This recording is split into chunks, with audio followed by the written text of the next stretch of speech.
Hello everyone, welcome to the last demo video for the body pillow. Today I'm going to show you how to sew the body.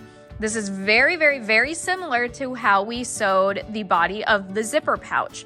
What we're going to do first is unzip halfway down, and then we're going to fold over the fabric so we can completely close it. Your zipper should end up in the middle of your fold, just like that.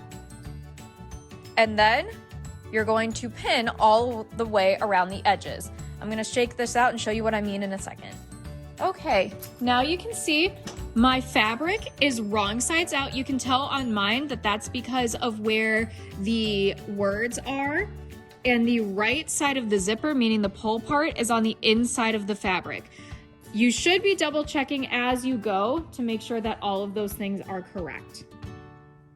All right, so now I'm going to go ahead and pin all the way around all of my edges. So around this edge, the bottom edge, and the top edge. We are not pinning where the zipper is. I'm going to pin this fabric as evenly as I can. It will be slightly uneven. That's okay. Even if I flip this up underneath, you can tell that this fabric doesn't completely line up. That's okay. That's just sort of what happens by nature of sewing. But what we are going to do is fix that as we go. So I'm pinning as evenly as I can toward the top or toward the zipper of the bag, because that will help me later on. Okay, I have now pinned all the way around my body pillow, and I'm going to show you how to sew it. One of the most important things is that you need to line up the edge of your shortest side of your fabric with the edge of your presser foot, and even we're gonna sew in about an inch further than that, just to make sure that everything gets sewn and that there are no holes. Okay, I'm now putting my body pillow inside my machine. I'm going to start at the very edge of where my zipper ends, which is right about here. And that's what I'm going to use as a measurement to sew all the way down. Because again, some of my fabric is shorter than my other fabric, and I want to make sure that there aren't any holes. So I'm going to go ahead and sew forward. And then I'm going to backstitch and then sew forward again. This will mean that the inside of your body pillow is kind of small. That's okay, that just means it's going to be a firmer body pillow. And now I'm going to sew all the way down to the end and then pivot when I get to that corner.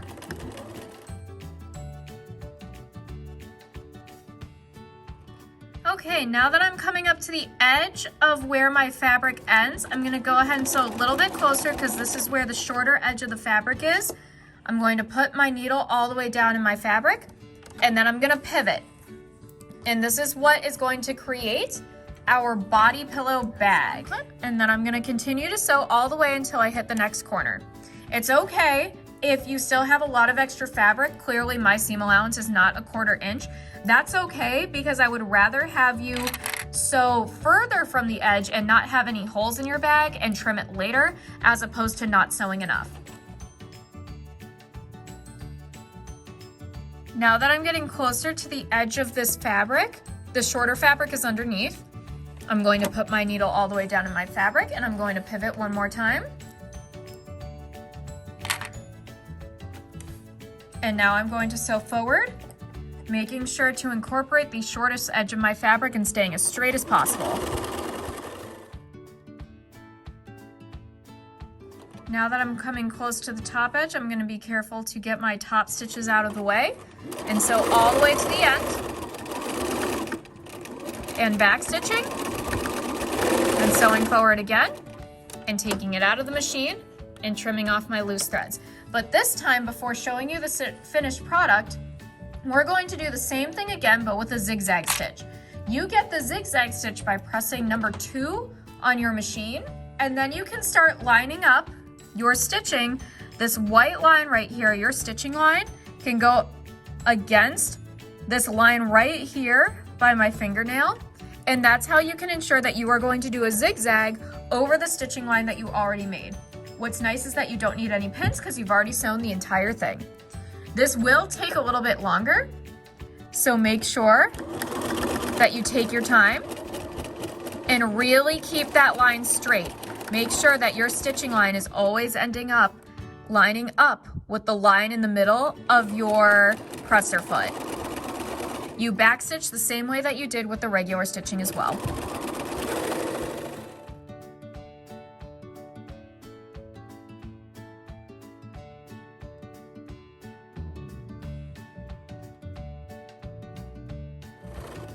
As I get closer to the edge, I'm going to pivot just like I always would. Putting my needle all the way down in my fabric and rotating it. And then same concept as before, you're going to sew using a zigzag stitch all the way around.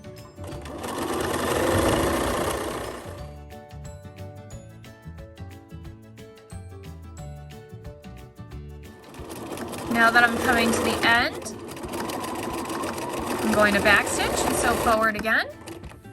Take out my fabric, trim off all my loose threads, and I'm going to trim off the loose ends as well, the loose pieces of fabric, so that way my seam allowance is a little bit smaller. So what I'm going to do is trim this a little bit, being very careful not to cut my stitching, and then I'll show you the finished product.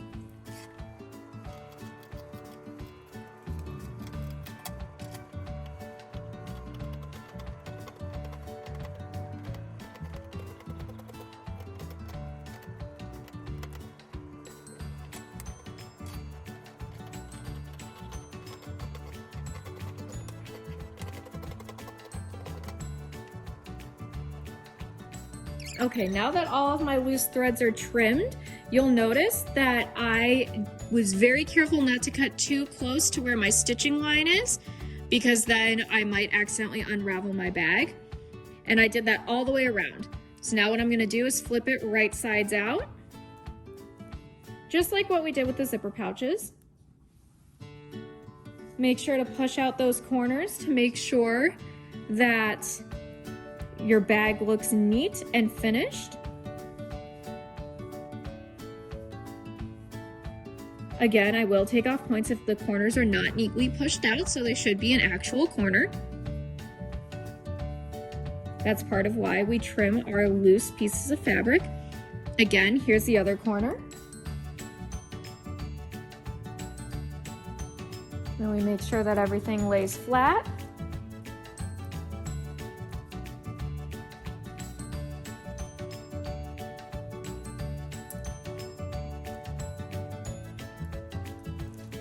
And then we should be able to open and close, or open and close your body pillow. So this is the finished product. It's essentially a giant zipper pouch. And once it's graded, I will give you a pillow to stuff it with. Thank you very much for watching, and I hope you enjoyed. Have a great rest of your day.